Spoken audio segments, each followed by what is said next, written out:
I ended up getting a job at Playboy, which was my dream because one of my dreams in 2000, when I was living with my sister before I married the Belarusian, I wrote a whole package about how I wanted to write. I wrote Maxim a whole pitch about why I would be their perfect writer because I'm a female with a brains male. Now, in this day and age, someone might tell me I'm trans, and perhaps that's true.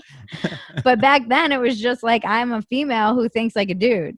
Right. And I understand men. And so I wanted to write for Maxim. I came launching out into the Playboy world of 2015 with the mindset of a Gen X chick from Maxim in 2000. And it was a rude awakening. I did not know you couldn't say a lot of the things that you could say back in 2000. Oh yeah, you were like bringing the '90s vibe into the 2000s. Yes, you didn't get the notification in the turn of the century there. Yeah, yeah, we don't do that shit anymore. Memo about we don't do that anymore, honey. No. You got to leave that back in 1998. Look, I'm even wearing a nice 90s-esque shirt. I know. What's up with the shoulders? I got no memos about how you can't say things like real man. I didn't get any memos about internalized misogyny. I didn't get any memos about the patriarchy. Well, I was unaware. You know what you didn't get the memo about? Most definitely was female pleasure. Yeah. Right? Because you talk a lot about pleasure, right? That runs throughout your narrative, right? Because it was, heroin when you were a teenager, right? And then it was alcohol and weed, and it was sex, and then it was sex again with Playboy, right? And you talked about, wasn't your first piece on blowjobs and how there was actually it was empowering, defending them, right? Against the feminists who were saying it was an act of patriarchal domination. I'm writing this book right now, The Accidental Pundit, and it's all about this transition, which we are talking about. Yeah. And one of the funniest, I've been working on this chapter or this story, particularly of how I had tried so hard to become a writer. It's what I came out here for. And then I finally got my first freelance writing job ever paid since I had been writing a column in my hometown, which I also got in a lot of trouble for. So I don't know why I didn't see the writing on the wall then. But I then had to call my dad and be like, well, Dad, I have some good news and some bad news. I'm like, the good news is I got my first paid freelance piece. I'm so glad, honey. That's so cool.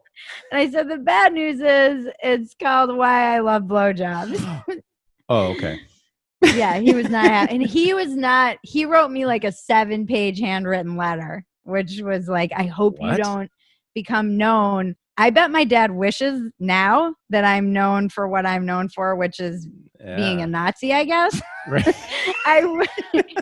I bet he wishes. Let's see. There's a woman who likes oral sex, and there's a woman who's a Nazi. I'm trying to balance, the moral scales here. I don't know which is which. He said he didn't want me to become known as a purveyor of smut. But I think now he wishes, because I'll never forget telling him that I'm like, Dad, there's some good news and some bad news. And he's like, what?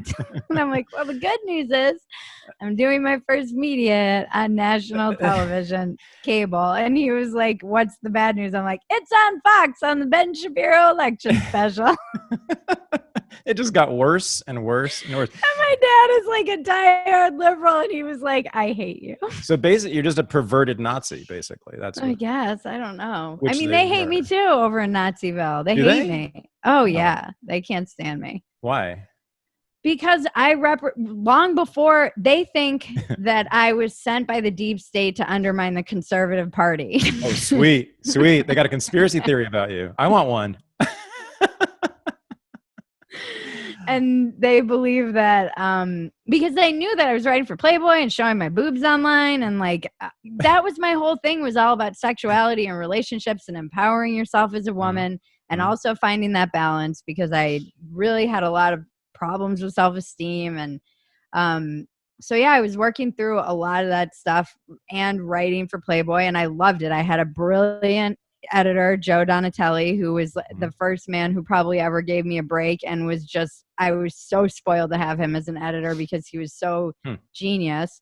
And then I started getting in trouble constantly internally with the social justice warriors at Playboy who were working inside Playboy. Excuse me? There were social justice warriors inside Playboy? Oh yeah, of course. Of course. Did they take a wrong turn somewhere? What? I mean, there's a whole conspiracy around Playboy that it got taken over from the inside by feminists and social justice warriors so they could basically like destroy it. Like another deep state operation? A deep state operation to destroy the patriarchy. I'm sure it's true. I think it's more just a natural progression of young people coming in and coming out of college, and they all have different, ideas about everything and men. And so I was really kind of the old guard of what there weren't many of us who were still fighting the good fight. And eventually I started writing a couple, I think the first real political piece quasi-culture political piece I ever wrote was, I really am a troublemaker. I wrote, Donald Trump is already making America great again. And we launched it on the day of the inauguration. And I was still shilling for the left, by the way, in this piece. I'm still saying, I just was saying I'm worried that the left is so worried about being right that they would rather, it's like, right. They'd rather him be Hitler than them be wrong about him being Hitler. That's right. And then it becomes a self-fulfilling prophecy, and that we should look to the civil rights for how we can push back and not. Anyway, it's held up, even though it's all been disappeared because my whole body of work on Playboy has been memory hold. Has it? Yeah. There's like 4 things up that they have.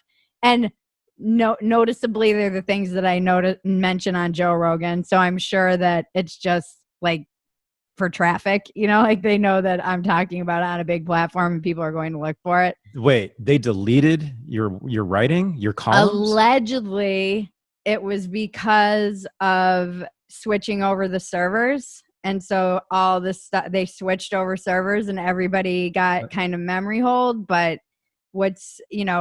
Gavin McGinnis actually was like, oh yeah, they said the same thing to me at Vice. I was like, oh. Yeah, I've written for many, many, many publications. I've never had that happen to me. Oh, wow. Yeah, you can't. I mean, I've never heard of that happening. I, like Gavin, probably had close to 100 articles. And I'm so proud of that body of work. It was a true humbling and amazing experience to be able to write for men like that. I learned so much about men, and I generally approach men with I guess the reason my readers loved me was because I approached it with compassion, but I just, I was always so jealous of men and thought that they had it so much easier. And then I would put a call out on Twitter like, hey guys, I'm writing a piece about going bald. Will you email me? And I would be weeping reading the emails from men just talking about their whole loss. And I'm like, oh my God, this is literally like losing its grief. They go through the 7 stages of grief when they're going through this. And I had no idea. And then same thing with like any kind of premature ejaculation or any kind of problems. I just I had no idea. And being short and that struggle. I mean, there were just so many things that I took for granted. I just thought all men had it easier. And when I started really listening, reading, I mean, and these men would write me thousands of words. It was like nobody was asking them how they were doing. And that was the other thing I was noticing as the culture was becoming more anti-male and telling everybody, I didn't understand this. And I kept pushing back against this even with people on the left. Like, you guys are constantly telling me that there's this toxic masculinity and that they're not allowed to have their feelings. And in the same breath, you'll tell them to shut the fuck up and sit down and be quiet. And they've had enough time to talk. So which one is it? That's a very mixed message that you're sending to men in general. And when I would ask men, hey, what do you think about this, or how are you doing?